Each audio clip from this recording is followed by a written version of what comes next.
आखिर सारे देवी देवता ब्रह्मांड को छोड़कर क्यों स्वर्ग चले गए और यहां अकेला हनुमान जी को छोड़ गए, और हनुमान जी कैसे लाखों सालों से हमारी सुरक्षा कर रहे हैं?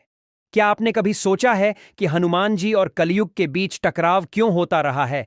जब द्वापर युग समाप्त हुआ और कलयुग की शुरुआत हुई तो महादेव सहित सारे देवता पृथ्वी से चले गए, क्योंकि कलयुग ऐसा युग है जिसमें देवताओं का प्रत्यक्ष हस्तक्षेप मना है। ये सृष्टि का नियम है कि कोई भी देवता इस युग के कार्यों में दखल नहीं दे सकता।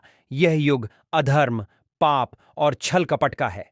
लेकिन महादेव जानते थे कि जैसे जैसे कलयुग बढ़ेगा, बुराई इतनी ताकतवर हो जाएगी कि समय से पहले ही विनाश आरंभ हो जाएगा। इसीलिए उन्होंने पृथ्वी छोड़ने से पहले एक ऐसी ताकत को यहीं छोड़ दिया जो कलयुग की माया से लड़ सके, और वो है हनुमान जी।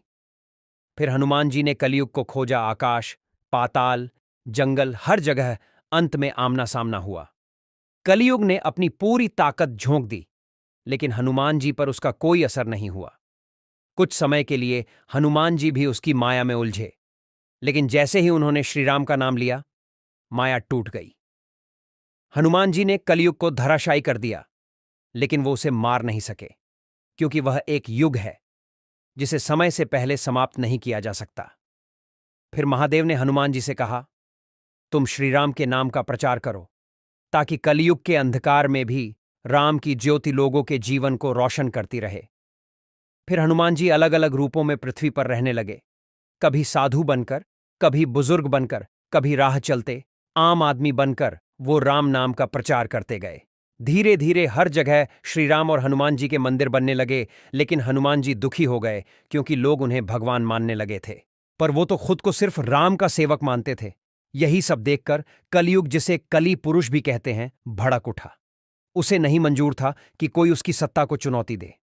कली पुरुष ने मंदिरों के आसपास पाप फैलाना शुरू किया, शराब, जुआ, हिंसा, लालच। लेकिन श्रीराम का नाम जहां होता है वहां पाप टिक नहीं सकता। तो उसने इंसानों के मन को जहर से भरना शुरू किया। लोगों को मंदिरों और साधु संतों से घृणा होने लगी। फिर इतिहास में वो काला अध्याय आया जब मुगलों ने भारत पर आक्रमण किया। हजारों मंदिर तोड़े गए। काशी, मथुरा, अयोध्या, किसी को नहीं बख्शा गया। सिर्फ मंदिर नहीं, साधु संतों की हत्याएं की गई मंदिरों को मस्जिदों में बदला गया। इसके बाद नालंदा विश्वविद्यालय को जलाया गया, जहां लाखों करोड़ों किताबें थीं। इतिहास, खगोल, गणित, आयुर्वेद, वेद, सब कुछ था। 7 महीने तक जलता रहा वो ज्ञान का भंडार। लेकिन क्यों? क्योंकि कलयुग चाहता था कि ज्ञान मिट जाए, लोग मूर्ख बने, अंधकार में रहे। इसके बाद अंग्रेजों का शासन आया।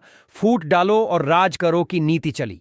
हिंदू मुस्लिम के बीच ऐसी दरार डाली गई जिसका जहर आज भी समाज में दिखता है।